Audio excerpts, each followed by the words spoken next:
British University in Egypt. I do welcome His Excellency the British Ambassador to Egypt, Mr. Mark Stevens. No. Why you calculate things? And Mr. Mark Stevens. He wrote me the ambassador, Mark. Are you going to be ambassador? No. You didn't. And Mr. Mark Stevens, the head of the Culture Office, and Mr. David Keena. Who is David? He's capturing this for history, for posterity. I had promised His Excellency to visit the British University in Egypt. And now we are honored and glad to have you, Your Excellency, at the British University. I have my colleagues, the vice chairmans and the deans and vice deans and the president of the university. And in few words, this university was built with the aim and target to bring the high education culture of Great Britain to Egypt. And myself and some other colleagues decided on the British education culture. I have noticed that in the United States, wherever there are British, let me call it education influence, professors from your country, things are more solid, to the point, organized, and tough in education and management. Consulting people around, we decided on the British. And then the second was target to find out which university will go with in your country. I did visit like 6 universities. I met the people in charge. We did our choice on Lapra University. You'll be surprised when you come to Lapra, it's over 400 acres land. You'll be surprised more that you find the top German and American companies. They have their own research centers at Lapra. Boeing, Pfizer, and so on. Many of my colleagues have been to Lapra and they can confirm. We started with Lapra. It was hard to convince very traditional British who has never left Great Britain to educate somewhere else. Aya Doctora Safa is the Dean of the Nursing. She is in cooperation with Queen Margaret in UK. Yes. She coming next week? Yes. The Queen 2 Margaret. weeks, 2 weeks. So we went with Lapra and we did a good job. It was hard, tough.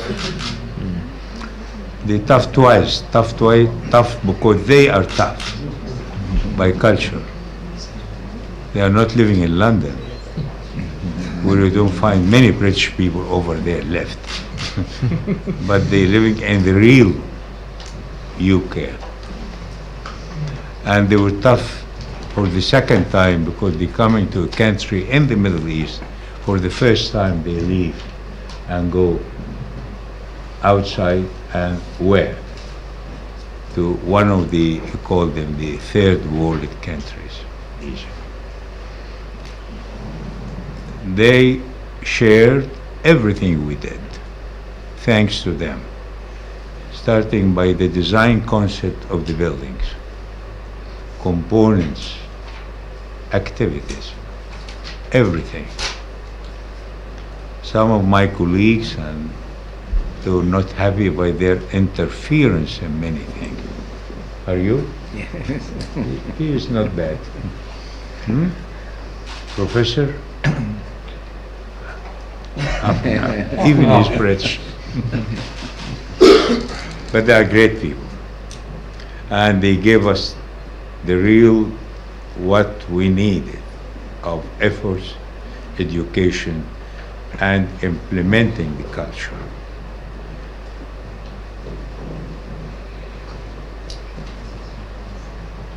We insisted, again at the wish of the Minister of Higher Education at that time, that we call it the British University in Egypt. He wanted us, you remember? He was rejecting our letters even. He wanted us to call it the Egyptian British University. I said, no. Do you have anything in the law against what I want? No. But he rejected all our correspondence, but we did insist, I personally, because I wanted to keep the name. The name will give what the hell we are doing. We are implementing the British higher education culture, rules, habits, and behaviors. And we succeeded. At certain stage, we did need to have another university to cooperate with. LAFRA were having decision to phase out gradually, because that was the new board of whatever you call them in the UK, trustees. But we keep the relationship, and they do the exams, they do control everything here. We added one of the best, the highest employment salaries and rate in UK. It's called London South Bank University. Great university. Kids get out from that university, undergraduate, they get jobs immediately and at the higher income. Right, Professor Levy? Yes, it's true. And we were lucky to get through with them, and they are with us now. We migrated there for the nursing, and this is very essential. We will continue with 3 of them. We're doing our best to keep the culture. We have one problem. We do not get enough professors and academic staff from UK to work permanently in Egypt. Those are 3 years of trouble we had in this country. Some left, and those new, they don't come. And maybe Professor Kirby, you can tell us whenever your turn. I hope he put you among those who will talk to His Excellency. Did you, Mahmoud? Of course it is. You tell us, what are you doing to recruit British? Yeah. Without British, and we all agree, Your Excellency, without British professors, there's no way to implement the British culture and through the British University. Hopefully we succeed, and if we can get your support, whatever it costs, we will have Professor Kirby, Dean Majid, to take care of that. If they need to be in London every month, we'll send them to London. But we need to do that. Otherwise, we're doing great. We have the best graduates in this country. I do personally employ over 19,000 people in this country, in Egypt only. Among them are people graduates of university. The best I have, whenever we do open jobs, the best are those who are graduates from this university, better than the American or German or Cairo or Ain Shams University. They are, except my son. Huh? He's your student. He was good. He was good. He could have been better, but he was good. But the product coming out of this university, the student undergraduate, they are the best in my country. At least we could do something. This university is not a non-profit making university. So we are very different than what they call them private. I nearly gave my message to Your Excellency, Mr. Stephen, as well, trying to achieve our goal. We will continue. We strongly believe in the British higher education culture, and we will continue. Okay, Mahmoud? Yes, sir. Thank you. Thank you. Secretary. Who's next? Thank you.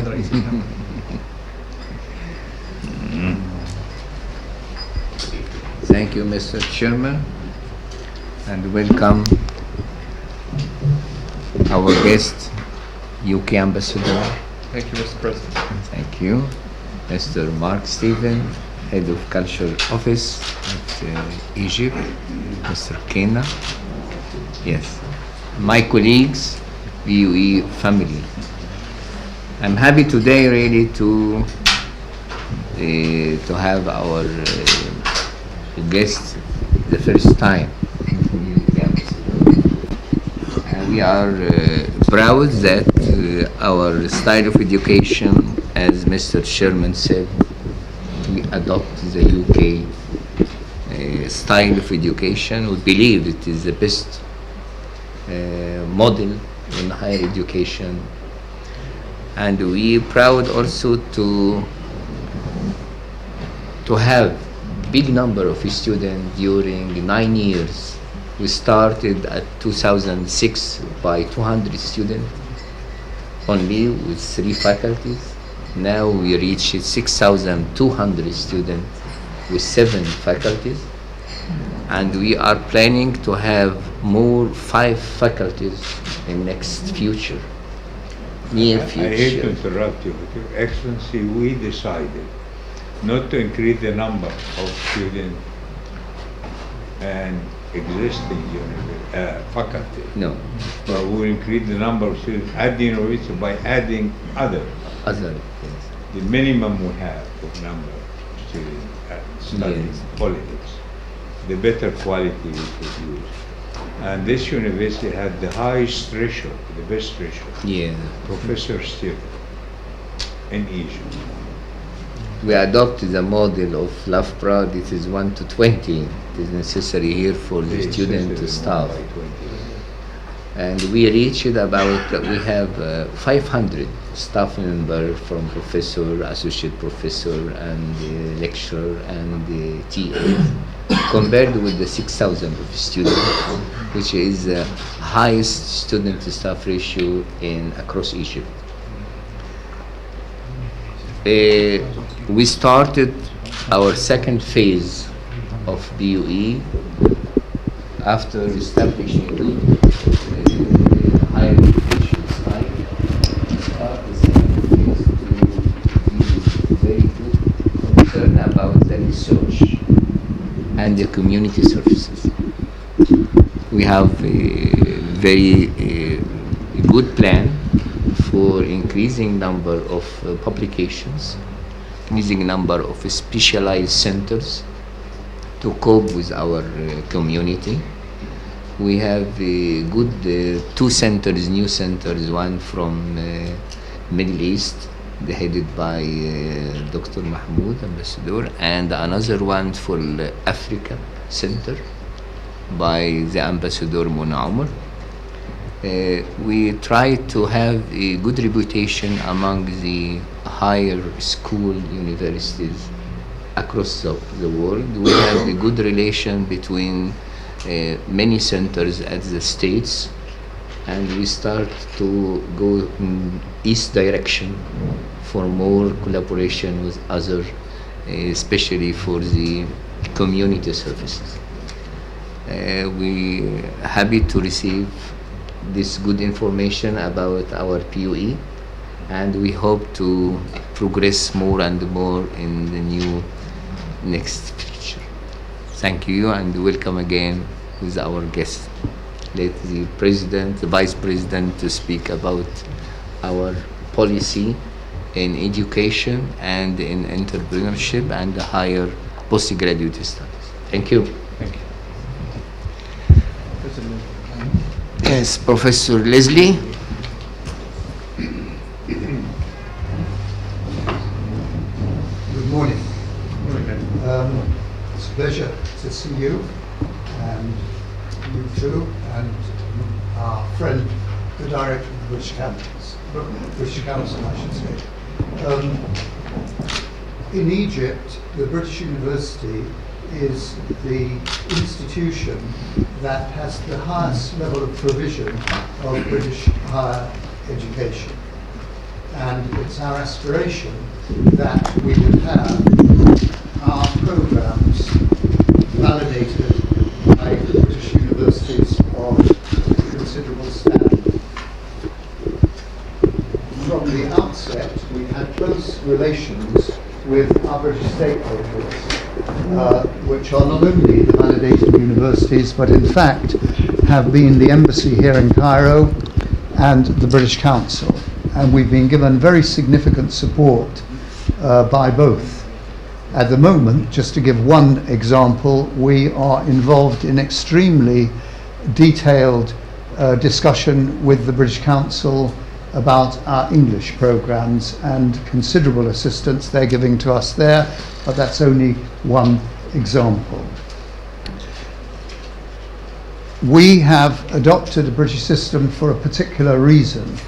It's not only that it's obviously internationally famous for its quality, but also it's related to the specific mission of the university, which is, as Prince Charles said when he inaugurated the university, that we would produce the kind of graduates that companies and industries here would wish to employ, and who would go on to make a beneficial impact on the development of Egypt and of the entire area.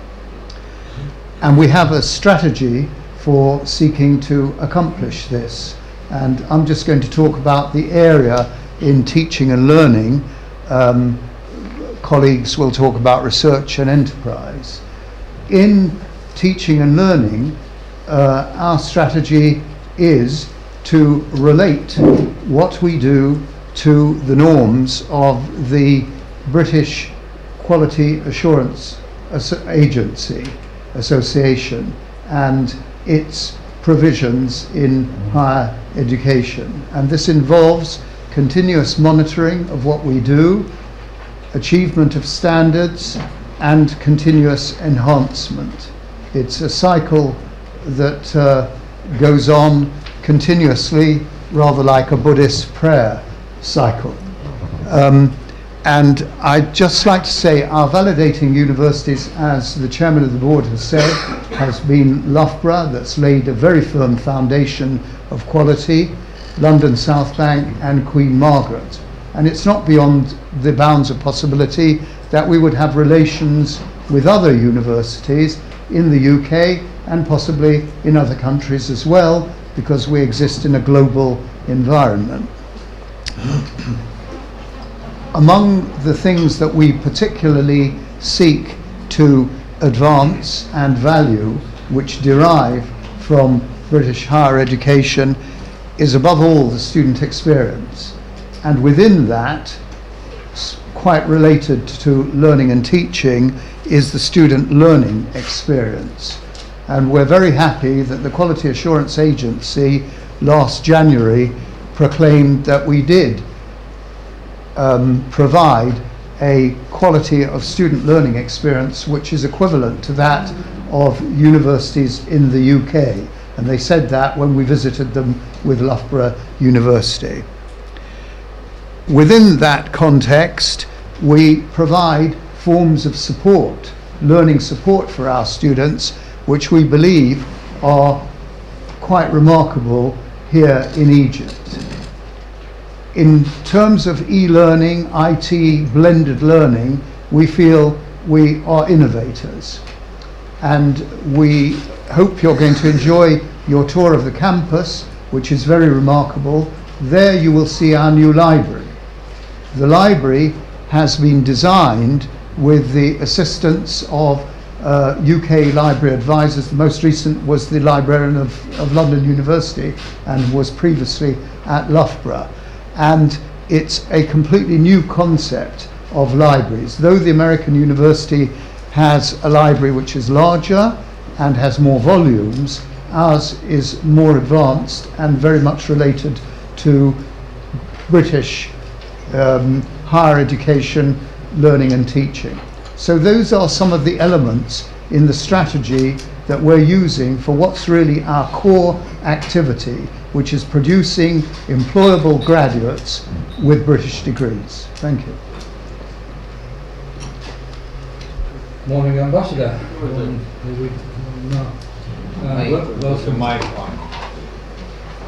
Welcome to the BUE. I'm going to talk to you about enterprise and community service. But before I do, perhaps I ought to address the point the Chairman raised about the British staff. We've always had difficulty recruiting British staff. We can recruit American staff quite easily. We can recruit staff from the Far East. But that, in many ways, is no surprise, because British universities have difficulty recruiting British staff anyway. It's been made far worse by the political problems we've experienced since 2011, and certainly not helped by the FCO saying you must not travel to Egypt, which it did for a period. What we're doing now, the other point that I ought to make is it's not just the numbers that's the problem, it's also the quality. And quite clearly we have some extremely good students, therefore we must have extremely good staff to teach them. And it's not a case of recruiting British staff who can't get jobs in the UK. We want to recruit calibre staff and commensurate with the standard that we're trying to achieve in the university. And our students deserve it, and Egypt deserves it. So it's not just a case of recruiting anybody from the UK. I would much rather we have good Egyptian staff that we can train than have poor British staff that we will have difficulty with throughout their careers here. Anyway, what we are doing recently is we've engaged one of the leading headhunter firms in London, Perrett Labour, and they at the present time are looking for a registrar and academic registrar for us. They're using their networks primarily, not advertising, and at the same time they're looking to recruit 4 professors in the Department of Faculty of Business Administration, Economics and Political Science. And they're confident that they can find the right calibre of people with experience of British higher education, and they regard the opportunity as quite exciting, because we're contributing to the building of a new Egypt. And believe me, some of the students that I've taught here are as good as, if not better than, I've taught anywhere else in the world. And I would suggest that, and I have suggested to David Cameron, that these students could well be the future political, economic, business and technological leaders of Egypt. And if we can build that relationship between Britain and the BUE and our students, it bodes well, I think, for us economically and politically. So that's where we are with the recruitment. It's not been easy. It continues not to be easy because the media coverage in the UK still reports negatively on Egypt. But we're confident that we will, in a very short period of time, recruit some calibre British staff, and we will go on to recruit them as well. In terms of enterprise and community service, one of the things about Egyptian universities is they have this concept of community service, that we should be contributing to the community. And ever since I've been here in 2007, we have had a centre for consulting and community service. It's not been tremendously large. Last year it had 17 short courses, it had about 1,600 trainees, and it generated about 3.2 million Egyptian pounds. We want to build on that, and we want to develop it. We want to build links with the business community. We want to update technologically and managerially the Egyptian and British businesses here. We want an interaction with the business community in terms of knowledge transfer. What we're also doing is bringing in a different concept, the British concept of the third mission and enterprise education. And we're doing that in two ways. Firstly, through the curriculum. In the Faculty of Business Administration, we have a degree specialism in enterprise, and in computer science, we have a module in enterprise and innovation, which all the students actually do. This is not intended to teach them about enterprise.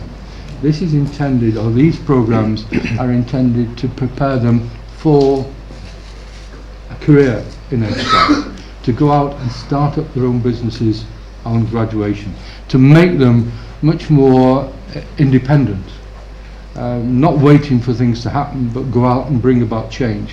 Whether this is business enterprise, like Mr. Khamis, or whether it's social enterprise, but it's contributing to the well-being of Egypt and the Egyptian economy and society. One of the things that always upsets me and disturbs me is that 38% of the unemployed in Cairo are graduates. We ought to be using that talent, like those young people, to strengthen the country, and this is what we are attempting to do here. What we are planning on doing is extending the enterprise education throughout the curriculum, so all students will have exposure to it. And we will be developing enterprising young people as well as people who can go out and start businesses. The last thing that we're proposing to do, and in our plan, is to commercialise, we're also doing it outside the curriculum as well. So extracurricular activities. One of the problems we face is that we're an Egyptian university, so we're governed by the Supreme Council. We can't just change the curriculum, it has to go through the process. So one of the things to speed up the process, we're trying to promote enterprise outside the curriculum through student societies and activities. And an actor students last year represented Egypt in the global Anactus competition in Mexico. So we're working within the curriculum and outside the curriculum. The last thing that we're attempting to do is commercialise the intellectual property of both our staff and our students. We're developing an enterprise policy. We will develop probably an incubator and a technical transfer office, and we will surround our academics and our young people with the mentors that will enable them to take their products to market. And this is very much in keeping with not only a British university, but what London South Bank see in the partnership. They're not just interested in a validation agreement, they want a partnership which embraces research and enterprise. And over to Yahya. Thank you.